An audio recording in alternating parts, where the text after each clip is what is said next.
मन के पालभाई આપણે वहां झांसीના પૂતળા હતી ને પોલીસે ના પાડી દીધી। આ પીઆઈ સાહેબ છે ને મેં ફોન કર્યો તો મન કે રૂબરૂ આવી જાઓ। હું દ્વારકા નાયન રૂબરૂ મળવા આવું। પરેશભાઈ કહ્યું चिंता ना करो,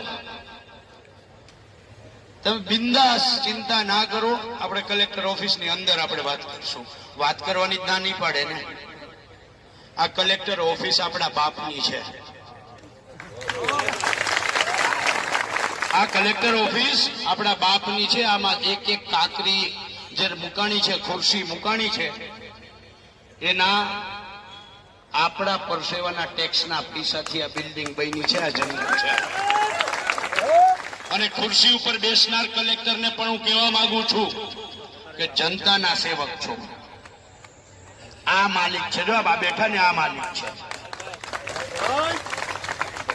અને માલિક જયારે આંગણે આવે ને ત્યારે હેઠું ઉતરીને આવી જજો આવેદન પત્ર લેવા માટે, અલ્ટિમેટમ લેવા માટે।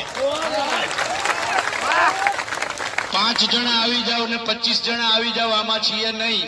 અહીં એસપી સાહેબ હોય, ડીએસપી સાહેબ હોય કે પીએ સાહેબ, જે કોઈ વ્યવસ્થામાં હોય એ સંદેશો પહોંચાડજો।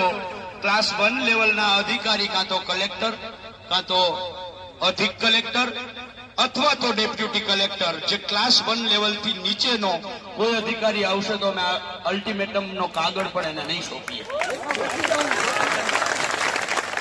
અને આપણે બધા જ શાંતિથી, પ્રેમથી ગાંધી ચિંધ્યા માર્ગે ત્યાં બેસી અને રામધૂન બોલાવશું। પણ આપણે કોઈ કરતા કોઈ આવેગમાં નહીં આવીએ, ઉત્સાહમાં નહીં આવીએ। કદાચ સાંજ સુધી બેસવું પડે તો બેસવાની તૈયારી છે ને?